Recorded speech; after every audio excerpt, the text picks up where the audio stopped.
एक दैविक आदि भौतिक कष्ट तो उठाने पड़ेंगे, प्रारब्ध में जो लिखे हैं वो। अब बोले कथा सुन ली, सुखदेव जी बोले कथा सुन लोगे तो पुनरपि जन्मम पुनरपि मरणम पुनरपि जन्मी जठरे शयनम, ये 84 का चक्र है आवागमन का। परीक्षित, इससे छुट्टी हो जाए, आने जाना बंद। परीक्षित ने कहा गुरु जी अब इच्छा नहीं रह गई अमृत की, जी के बहुत देख लिया, अब तो मरने की तमन्ना है। अरक्तांश विज्ञाए न ददौ कथामृत श्रीमद्भागवती वार्ता सुराणामपि दुर्लभ। देवताओं को अभक्त माने अनाधिकारी लिख दिया। देवता कथा के अधिकारी नहीं, अभक्त समझ करके देवताओं को कथा रूपी अमृत दिया नहीं गया। भागवत की कथा देवताओं के लिए भी दुर्लभ पड़ गई। और राजा परीक्षित ने सुनी, साथ में दिन तक्षक आया, तक्षक ने काटा। सर्प के काटने से नरक में जाना चाहिए, पर परीक्षित के लिए वैकुंठ से विमान आया। और राजा परीक्षित विमान पर बैठा जा रहा था, देवताओं ने ब्रह्मा से कहा तुम्हारी कलम बेकार हो गई। बोले क्या हुआ? बोले परीक्षित वो जा रहा है स्वर्ग वैकुंठ। तो ब्रह्मा ने जल्दी जल्दी मुक्ति के साधन तौले, तो भागवत के सामने जितने साधन थे सब हल्के पड़ गए। ब्रह्मा ने कहा देवता ये तो आश्चर्य हुआ, हमें भी ज्ञान नहीं था कि भागवत का ये चमत्कार। मेनि रे भगवत रूपम शास्त्रम भागवतम कलो पठनात् श्रवणात् सत्यो वैकुंठम फलदायक। भागवत की कथा कहने और सुनने से वैकुंठ के फल की प्राप्ति। तो सौनक जी ने निवेदन किया महाराज जी राजा परीक्षित की मुक्ति हो गई। मैं ये पूछना चाहता हूँ कि भागवत के द्वारा कितने कितने प्रकार के पापियों का उद्धार हो सकता है? सूत जी बोले नोट करो। ये मानवा पाप कृतस्तु सर्वदा सदा दुराचार रता विमार्ग क्रोधाग्निदग्धा कुटिलास्य कामिना सप्ताह यज्ञ नकलो पुनन्ति ते। जो मनुष्य 24 घंटे पाप ही में रहते, मनसा वाचा कर्मणा, हर तरह से जो पाप ही करता रहे, ऐसा भी पापी हो। ये मानवा पाप कृतस्तु सर्वदा, सदैव दुराचारी, आचरणहीन है, हर समय क्रोध की अग्नि में दधकता रहे, हर समय क्रोध ही बना रहे, कुटिल है, कामी है, माता पिता का दूषित है, गो ब्राह्मण संत का अनादर करने वाला है, ऐसा भी अगर है तो सप्ताह यज्ञेन कलौ पुनन्ति ते कलौ सप्ताह यज्ञेन पुनन्ति। कलयुग में ऐसा भी पापी सप्ताह ज्ञान के द्वारा पवित्र हो जाता है। सौनक जी ने कहा कोई हुआ? सूत जी बोले हाँ। सूत जी कहते पद्म पुराण में एक पापी का वर्णन आया है, जीवन में जिसने पाप किया और भागवत की कथा अंत में सुनी तो उसका उद्धार हो गया। बोले कौन? बोले तुंगभद्रा नदी के किनारे एक पत्तलपुर नाम का ग्राम है। आप विचार करना, आप लोगों ने धुंधकारी की कथा खूब सुनी होगी, गोकर्ण धुंधकारी। पर एक बात ध्यान दें, अगर हम ध्यान दे के सुने, बारीकी से कथा पर थोड़ा विचार करें, तो चाहे वो सतयुग की कथा हो, चाहे त्रेता की हो, चाहे द्वापर की हो, चाहे वर्तमान कलयुग की हो, चाहे राम की कथा हो, चाहे कृष्ण की कथा हो, 3.5 हाथ के शरीर के बाहर कुछ है ही नहीं। शरीर ही है, इसी शरीर में चारों युग है। सवेरे 5 बजे जब ब्रह्म मुहूर्त में आंख खुलती है तो कौन सा युग है? सतयुग। और चाय नाश्ता करके शरीर में लगी धूप और संसार की तरफ ध्यान गया, काम की तरफ, तो त्रेता लग गया। अब सूर्य ढलने लगा तो द्वापर लग गया, सूर्यास्त अंधेरा हो गया तो कलयुग प्रारंभ, क्यों कलयुग में अंधेरा है, दिखाई नहीं पड़ता है, शरीर के बाहर कुछ है ही नहीं, इसी ने चारों वर्ण, इसी ने चारों अवस्थाएं, इसी ने चारों ही शरीरे में चारों भक्ति, शरीरे में चारों मुक्ति, शरीरे में चारों प्रलय और शरीर में ही चारों अवतार सब है। तुंगभद्रा नदी एक नदी है जिसका नाम है तुंगभद्रा। तुंग माने समूह, जिसे ग्रामीण भाषा में कहते हैं झुंड, और भद्र माने कल्याण। नदी के दो किनारे हैं, नदी के दो किनारे होते, तो नदी कौन है? बोले संसारी तो नदी है, ये संसार नदी है, संसारी है नदी। बल्कि रामचरितमानस में तो गोस्वामी जी ने संसार को सागर बताया। नदी तो उतर भी जाओ कैसे, पर सागर को पार करना बड़ा मुश्किल है। गोस्वामी जी रामायण में लिख रहे हैं कि भव सागर चाह पार जो पावा, राम कथा कहाँ दृढ़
भव माने संसार और सागर माने समुद्र।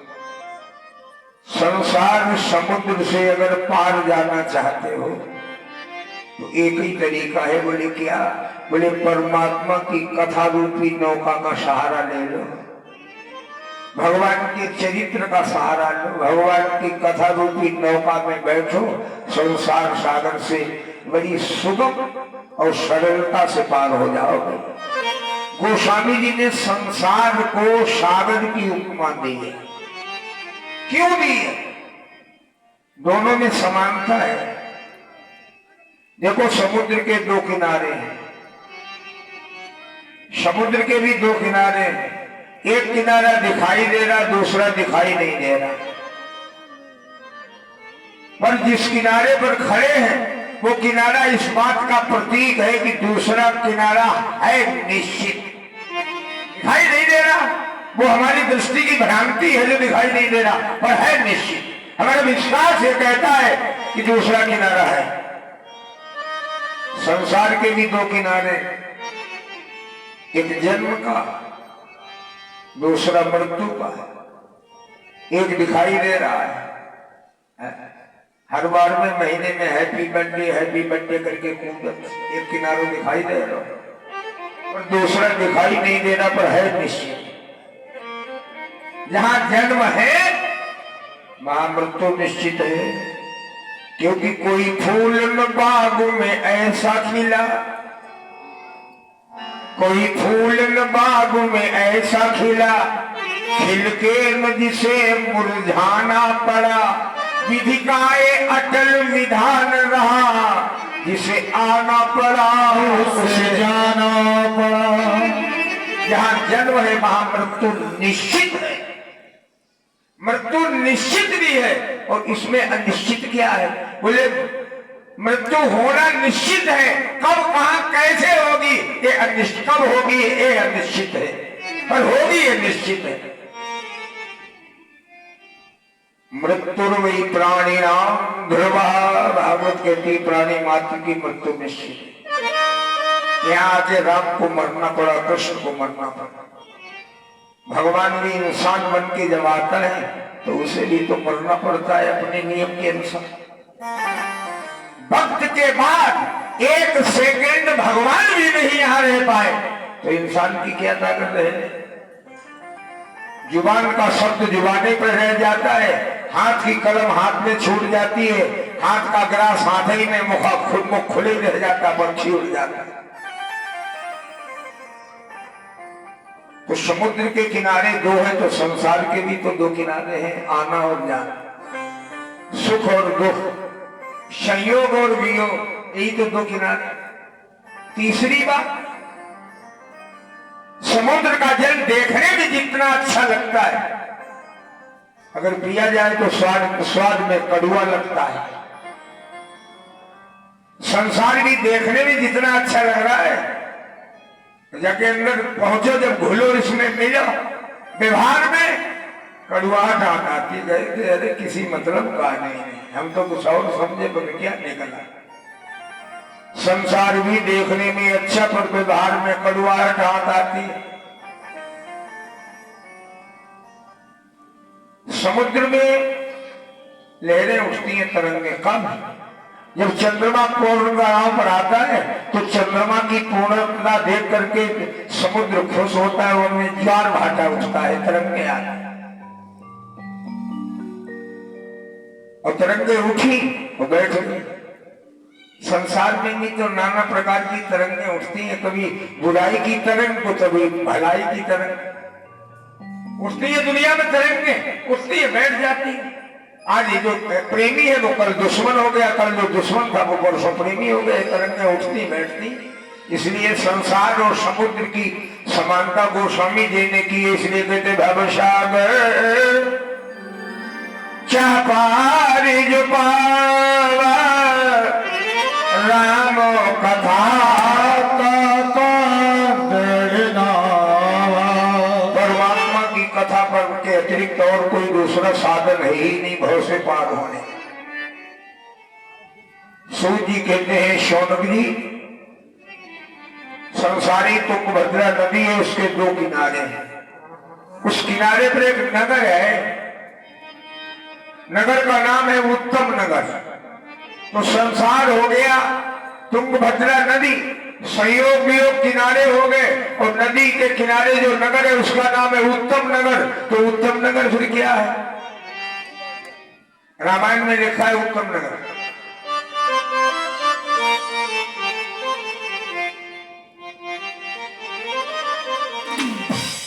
बोले बड़े भाग मानुष तन पावा, बड़े भाग मानुष तन पावा, बड़े भाग मानुष तन पावा।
पवने दे। ये बड़े भाग मानुष तन पाव। दुनिया में हम आपको जो भी मिला है वो भाग्य से मिला है। परिवार मिला, माता पिता मिले, पत्नी मिले, भाई बहन मिले, मित्र मिले, संबंधी मिले, भाग्य से। और इसमें जो भी अभागे हैं मिले दोनों का भाग्य न, पर भाग्य से मिले वो प्रसन्न है, अभाग्य से मिले वो रोए रहे। पत्नी भी भाग्य से मिली, जिन्हें पत्नी भाग्य से मिली है ना वो बड़े प्रसन्न है। और कितने ऐसे अभागे जिन्हें मिली नहीं। दुनिया में जो भी मिला वो भाग्य से मिला, लेकिन बड़े भाग्य से दो ही चीजें मिल रही, केवल दो। नंबर एक, बड़े भाग मानुष तन, मानव शरीर बड़े भाग्य से मिलता है। 84 लाख योनियों में घूमने के बाद तब मानव शरीर एक बार भगवान देता। किस लिए? देखें अब की जाके कहा करते हो, परीक्षा कर ली। और उस मानव शरीर पाके अगर कर्म की परीक्षा में फेल हो गए तो फिर 84 चक्कर काटा। एक भजनानंदी कहता है कि नर्तन बार बार नहीं पार। रामायण गति कबहू को करी करुणा नर देही देत ईश बिन हेतु स्वामित सनेही। कबहू कर बोले जब पुनरपि जन्मम पुनरपि मरणम पुनरपि जननी जठरे शयन। जन्म लेते गर्भ में उल्टे लटकते काल के गाल में जाते जाते जीव जब अथक हो जाता तो कहता अब की राख ले भगवान, अब लो न सानी अब न सही। कब कब करी करुणा कर। आप ये मत समझ लेना मानव शरीर मिल गया उल्टे न चाहे कछु बने, हमारे लगाम ही नहीं। लगाम तो इतनी भयंकर है दिखाई नहीं दे रही। जरा भी अगर डगमगा गए तो 84 के चक्कर काटने पड़े। नभ जल चर 10 व्योमचर क्रमि 11 पशु 20। ये 84 जानिए 4 कीस बन 30। 9 लाख योनियां हैं जल में रहने वाले जीवों की। 11 लाख योनियां हैं कीड़े पतंगों की। 10 लाख योनियां हैं आकाश में उड़ने वालों की। 30 लाख योनियां हैं वन में रहने वाले वंचरों की। और 4 लाख योनियां हैं बांदरों की, बंदरों की। मनुष्य का नाम नहीं आया है। ये 84 लाख भोगता है, करता है केवल मनुष्य योनि। मनुष्य शरीर पाके कर्म करने का अधिकार है, बाकी शरीर पाके भोग किए हुए का भोग भोगो कर्म करने का अधिकार नहीं। पशु बना दिए गए, नाक में नकेल डाल दी गई, घर वाले रबड़ी खा रहे, तुम्हें सूखो भूसा फेंक दो कर आओ या रिपोर्ट जाओ FIR कर आओ। पराधीनता का जीवन नहीं। लेकिन मानव योनि स्वतंत्र है। कोई अन्याय कर रहा है 18 दिन कहते भाई ये बात अन्याय सरासर अन्याय। लेकिन अन्य योनियों में सरासर अन्याय हो कहने का भी तो अधिकार नहीं, केवल भोगने का अधिकार। या 84